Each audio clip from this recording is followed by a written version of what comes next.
வணக்கம் போட்டித் தேர்வு பயணிகளே, எல்லோரும் எப்படி இருக்கீங்க? நான் ரொம்ப சூப்பராக இருக்கேங்க. இப்போ நம்ம இந்த வீடியோவில் என்ன பார்க்க போகிறோம்னா, புக் ப்ரூஃப் தான் பார்க்க போகிறோம். எந்தெந்த மாதிரி கொஷின்ஸ் வந்து கேட்டிருக்காங்க. டிஎன்பிசி புது சிலபஸ் மாற்றினேருந்து ஒரு 6 எக்ஸாம்ஸ் நடந்திருக்கு. இந்த 6 எக்ஸாமில் நம்ம ஆல்ரெடி 3 எக்ஸாம்ஸ் வந்து ப்ரூஃபோட பேஜ் நம்பர் எப்படி கேட்டிருக்காங்க அப்படிங்கிறோட அனலைசிங் பார்த்துட்டோம். இப்போ வந்து 4வது எக்ஸாம் பார்க்க போகிறோம். அப்போனா 20/7/2025 டிஎன்பிசியில் நடந்த புக் ப்ரூஃப் தான் பார்க்க போகிறோம். சரிங்களா? இந்த ஹைலைட் பண்ணியிருக்க தலைப்புலாம் இந்த இதில் வந்து உங்களுக்கு கேட்டிருக்கிறது எப்படி கேட்டிருக்காங்க அப்படிங்கிறத நம்ம இந்த வீடியோவில் ஒரு அனலைசிங் பார்க்க போகிறோம். சரி, என்னென்ன கேட்டிருக்காங்க அப்படின்னு பார்க்கும்போது இங்கே வந்து உங்களுக்கு மொத்தம் 15 கேள்வி கேட்குறாங்க இந்த யூனிட் 7ல். சரிங்களா? அதை தான் நான் இங்கே கொடுத்துருக்கேன். அதுக்கு முன்னாடி நம்ம சேனலுக்கு புதுசாக இருந்தால் சப்ஸ்கிரைப் பண்ணிக்கோங்க, பெல் ஐக்கானை கிளிக் பண்ணிக்கோங்க. எதுக்கு இந்த மாதிரி அனலைசிங் வீடியோ அப்படின்னா, நம்ம வந்து கரெக்டான வேலை தான் போய்கிட்டு இருக்குமா, நம்ம படிக்கிறது எல்லாமே எக்ஸாம் பாயிண்ட் ஆஃப் வியூவில் இருக்கா அப்படிங்கிறதுக்காண்டி தான் ஜஸ்ட்டு வந்து ஒரு அனலைஸ் பண்ணி நம்ம பார்த்துட்டோன்னா நம்மளுக்கு ஒரு கான்ஃபிடென்ட் வரும். சரி, இந்த டாப்பிக்லேருந்து அப்போ வரக்கூடிய எக்ஸாம்ஸில் கொஸ்டின்ஸ் வரும் அப்படிங்கிற ஒரு கான்ஃபிடென்ட் வரும். அதுக்காண்டி தான் நம்ம அனலைசிங்ஸ் வீடியோவும் உங்களுக்கு கிளாஸ் நடத்திக்கிட்டே ஊடால ஒரு பூஸ்டப் காண்டி கொடுக்குறோம். சரிங்களா? இப்போ திருக்குறளில் ரெகுலராக 5 கேள்வி கேட்டுட்டு வராங்க. அதே மாதிரியே இந்த எக்ஸாம்லேயுமே 5 கேள்வி கேட்டிருக்காங்க. அறநூலில் எப்பயுமே 2 இல்லைனா கண்டிப்பாக 1ஆவது கேட்குறாங்க. அதே மாதிரி தான் ஜி போப், தேவனைய பாவனர், பாவலேர் பெருஞ்சித்திரனர், தவத்திரு குன்றக்குடி அடிகளார், டி.கே. சிதம்பரநாதர், பாவேந்தர், பாரதிதாசன் இருக்காங்களா அவங்க. திராவிட மொழிகளில் இதுக்கு முன்னாடி நம்ம பார்த்தோம் 3 கேள்வி கேட்டிருந்தாங்கன்னா இதுலேயும் 3 கேள்வி கேட்டிருக்காங்க. மொத்தம் ஓவராலாக ஒரு 15 கொஷின்ஸ் வந்து கேட்டிருக்காங்க. அதைத்தான் இங்கே நான் ப்ரூஃபாக வச்சுருக்கேன்.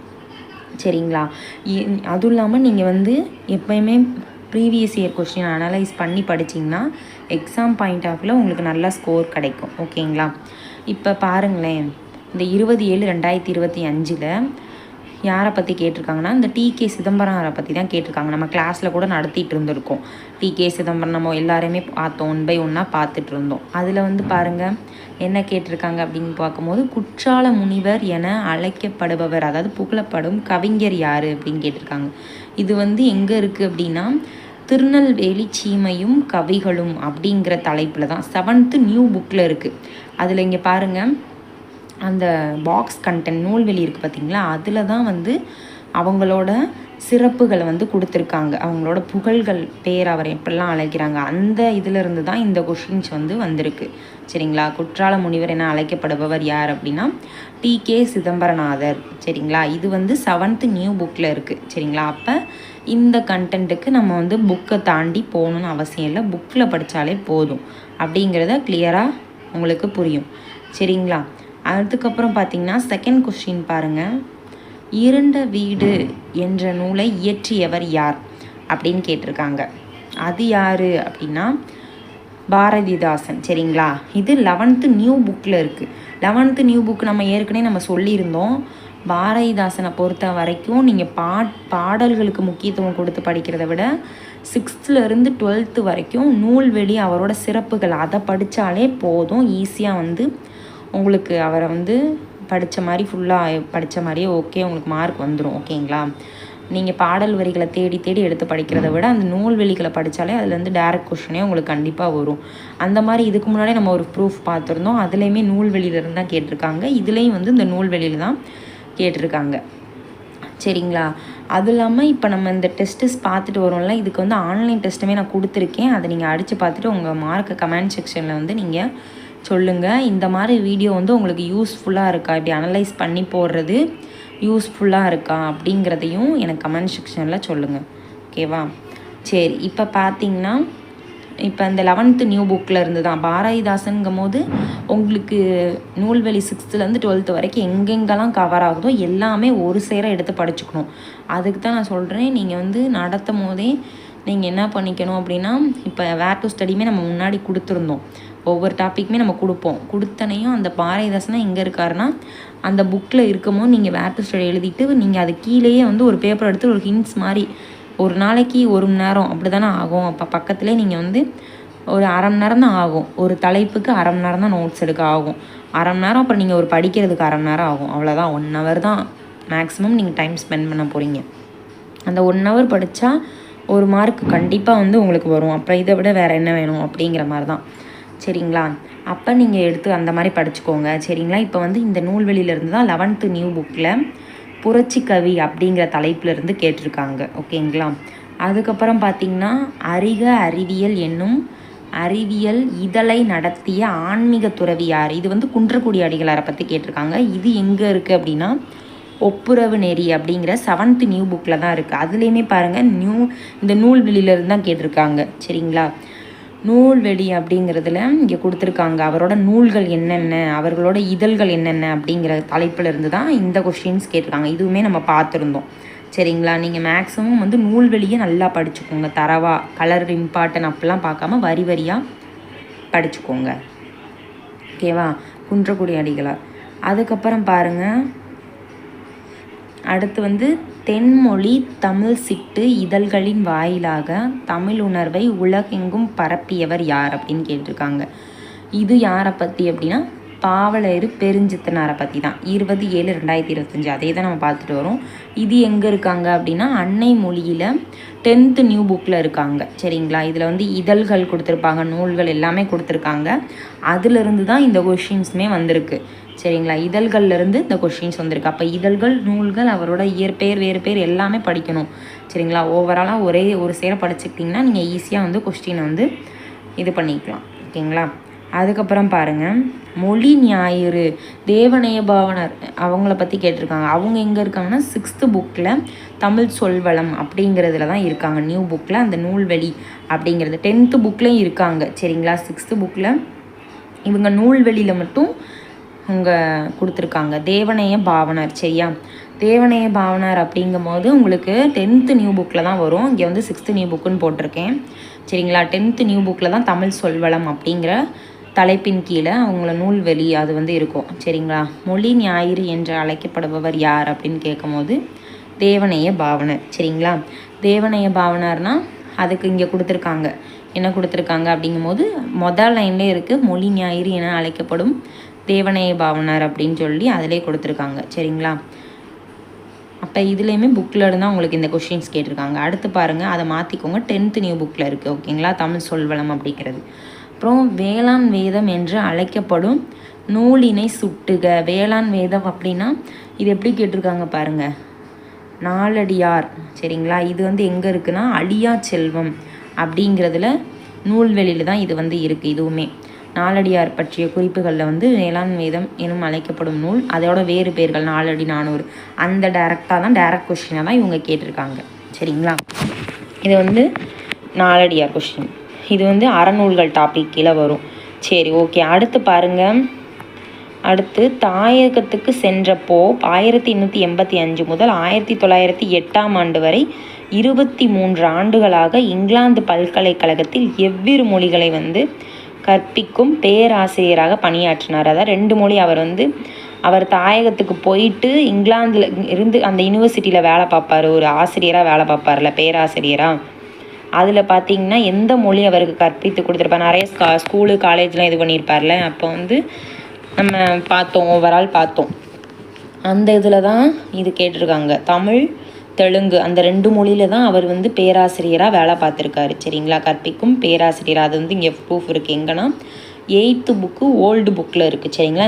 இந்த இதை பொறுத்த வரைக்கும் யூனிட் 7னா 8th என்ன சொல்கிறது அப்படின்னா old book plus new book ரெண்டையுமே ஒரு சேர படிக்கணும். இப்போ ஓல்டு புக்கில் ஏதாவது ஒரு டாபிக் இது ரிலேட்டடாக இருந்தாலுமே நீங்கள் அதையும் அதோட கனெக்ட் பண்ணி தான் படிக்கணும் சரிங்களா. இந்த இடத்துல வந்து ஃபஸ்ட்டு லைன்லேயே கொடுத்துருக்காங்க தமிழ் தொண்டுக்கு வந்து 1885ஆம் ஆண்டு அவர் வந்து இந்த மாதிரி 23 வருஷம் வந்து வேலை பார்த்துருக்காரு யூனிவர்சிட்டியில், இங்கிலாந்து யூனிவர்சிட்டியில் தமிழ் தெலுங்கு அந்த இதை கற்பிக்கும் பேராசிரியர் தான் வேலை பார்த்தாரு அப்படிங்கிறத. ஓகே. அதுக்கப்புறம் பார்த்திங்கன்னா கடல் கோள்களால் கொல்லப்பட்ட பழந்தமிழ் குமரிக்கண்டம், அதாவது எந்த கடல்கோள் எது வந்து கடல்கோளால் அழிஞ்சிச்சு அப்படின்னு பார்க்கும்போது லெமூரியா கண்டம் சரிங்களா. இது எங்கே இருக்குது அப்படின்னா திராவிட மொழிகளில் 9th ஓல்டு புக்கில் இருக்குது. இந்த டாப்பிக்கை பொறுத்த வரைக்குமே நீங்கள் என்ன பண்ணணும், புது புக்கு பழைய புக்கு 9th புது புக்லேயும் இருக்கும் ஓல்டு புக்லேயும் சேர்ந்து தான் படிக்கணும் சரிங்களா. இந்த இடத்துல கொடுத்துருக்காங்க பாருங்கள், கடல் கோளால் கொல்லப்பட்ட பழந்தமிழ் குமரி கண்டம் லெமூரியா கண்டம் அப்படின்னு சொல்லி. இப்போ ஒரு சேர தான் படிக்கணும் அப்படிங்கிறத நம்ம கன்ஃபார்ம் பண்ணிக்கலாம். சரி ஓகே. அடுத்து பார்த்திங்கன்னா கண் என்ற சொல் தோடா மொழியில் எவ்வாறு அமைந்துள்ளது அப்படின்னு கேட்டிருக்காங்க. இதை பார்த்தீங்கன்னா 9th நியூ புக்லேருந்து கேட்டிருக்காங்க. 9th நியூ புக்கு அப்படிங்கும் போது இதுவும் திராவிட மொழி குடும்பம் டாப்பிக்கில் தான் வருது. இதில் வந்து இந்த அடிசொல் திராவிட மொழிகள் இருக்குல்ல, இந்த டாப்பிக்லேருந்து கேட்டிருக்காங்க. கண்ணா தமிழ் என்னென்ன வேறுகள் வந்து தமிழுக்கு வந்து திராவிட மொழிகளில் இருக்குது அப்படிங்கிற மாதிரி கொடுத்துருக்காங்க. சரிங்களா, அதுவுமே இங்கேருந்து தான் நியூ புக்கிலேருந்து கேட்டிருக்காங்க. கண்ணா கொன். சரிங்களா, தோடா மொழியில் கொஸ்டின்ஸ் வந்து எப்படி கேட்டிருக்காங்கன்னு பாருங்கள். டைரெக்டாக கேட்காம அந்த கண் என்ற அடிச்சொல் தோடா மொழியில் எவ்வாறு அழைக்கப்படுகிறது அப்படிங்கிற மாதிரி கேட்டிருக்காங்க.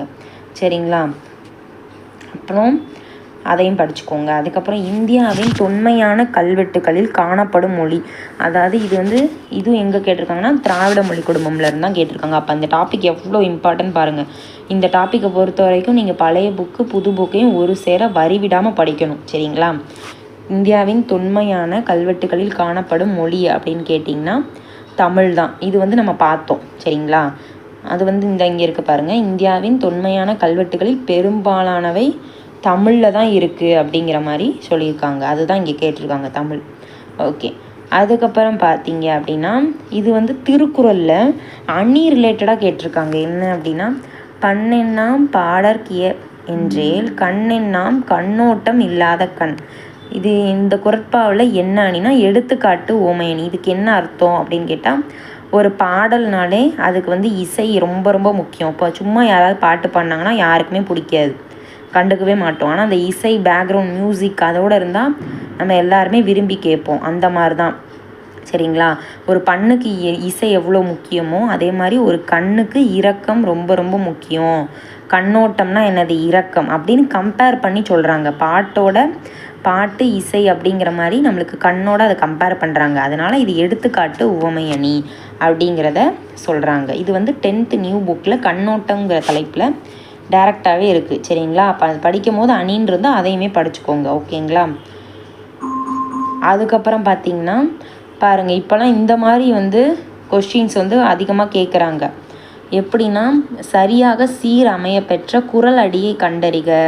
அந்த சீர் பிரிப்போம்ல, அது கரெக்டாக நம்ம பிரிச்சுருக்கோம். அப்போ நீங்கள் திருக்குறளை வரியாக நல்லா படித்தா மட்டும்தான் இந்த சீர் பிரித்து அவங்க கரெக்டாக சொல்லியிருக்காங்களா அப்படிங்கிறத நம்ம அனலைஸ் பண்ணி நம்ம கரெக்டான ஆன்சர் போட முடியும். சரிங்களா, கற்ற செல சொல்லுவார் அப்படிங்கிறத எப்படி எழுதியிருக்காங்க அப்படிங்கிறத பாருங்கள். அந்த மாதிரி 20/7/2025 கேட்டிருக்காங்க.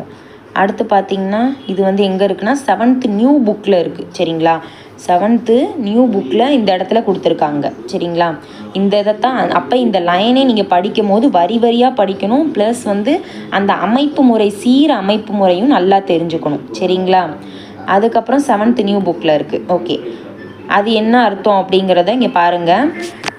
நம்ம வந்து கற்றவற்றை கற்றார் முன் சொல்கிறாங்க இருக்க பார்த்தீங்களா, அவங்க வந்து கற்றவுள் மிகவும் சிறந்தவர் மதிக்கப்படுபவர் அப்படிங்கிறது அதோட பொருள். அடுத்து பாருங்கள், வினையால் வினையாக்கி கோடல் நனகவுள் யானையால் யானை தற்று. இது வந்து எதை சொல்கிறாங்க, அதிலே இருக்குது யானைன்னு. இந்த குறட்பாவில் அதில் யானைன்னு அங்கே டேரெக்டாகவே யானைன்னு இருக்குது. அதனால் நம்மளுக்கு பிரச்சனையே இல்லை. அதாவது யானையை வச்சு ஒரு யானையை வச்சு தான் யானையை பிடிக்க முடியும் அந்த யானையை அப்படிங்கிறதான் இது குறள். இது வந்து 7th நியூ புக்கில் இருக்குது. சரிங்களா, 7th நியூ புக்கில் வந்து இந்த குறள் வந்து இருக்குது. இங்கே கொடுத்துருக்காங்க பாருங்கள். யானையை கண்டு, ஒரு யானையை வச்சு தான் மற்ற யானையை பிடிப்பாங்க. அதே மாதிரி ஒரு செயலை செய்யும் போதே நம்ம பார்த்தோம் பார்த்தீங்களா, அதாவது இப்போ நம்ம டிஎன்பிசிக்கு படிச்சுக்கிட்டு இருக்கோம் அப்படின்னா அது ரிலேட்டடாக இப்போ வந்து டிஎன்பிசியை மட்டுமே நம்ம வந்து ஃபோக்கஸ் பண்ணிட்டு படிக்கிறோம். சரி, ஓகே, அது ரிலேட்டடாக வந்து நம்ம என்ன பண்ணணும், ஏதாவது ஒரு எக்ஸ்ட்ரா ஆக்டிவிட்டீஸையும் நம்ம கற்று வச்சுக்கணும் கூடையே.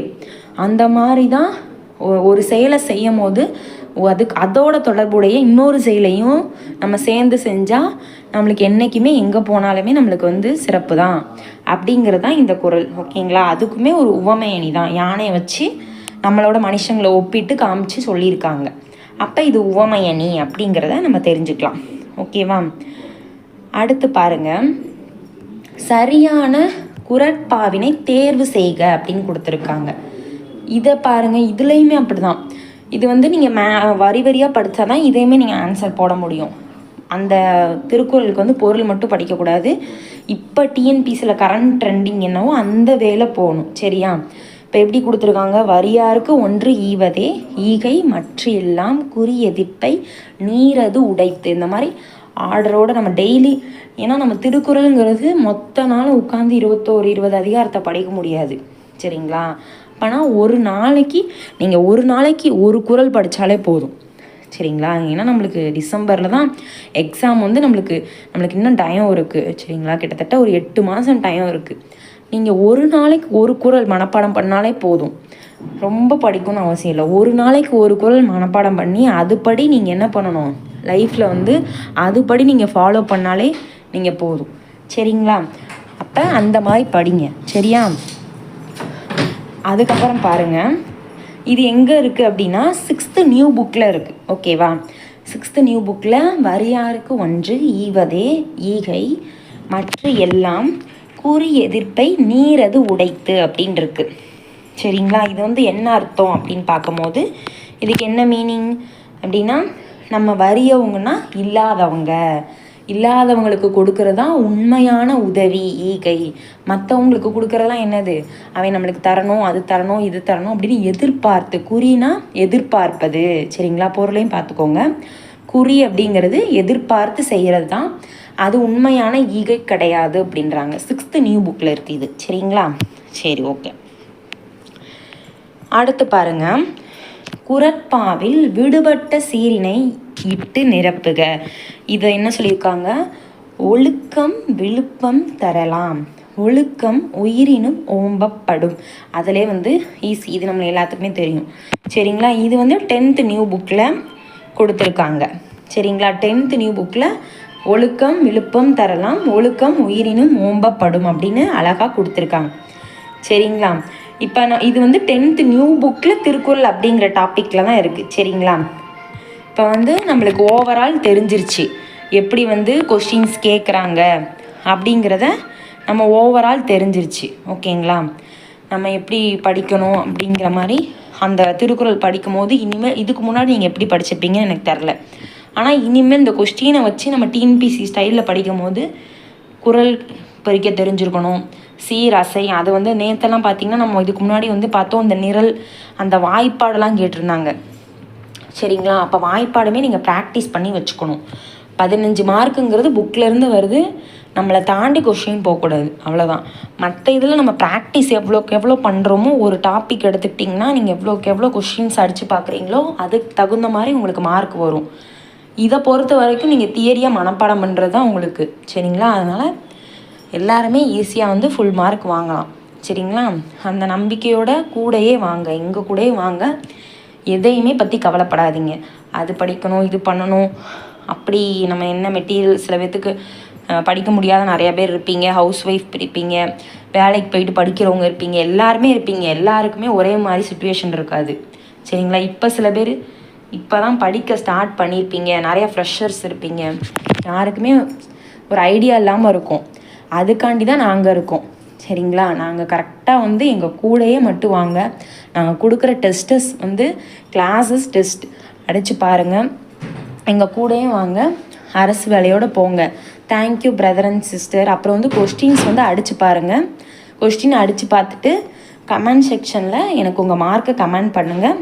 ஒரு நாளைக்கு 1 மணி நேரம் படித்தா 1 மார்க் வரணும் சரியா. சிறுதுளி தான் பெருவெள்ளமாகும் சரிங்களா. Thank you brother and sister. கூடவே வாங்க, அரசு வேலையோடு போங்க சரியா.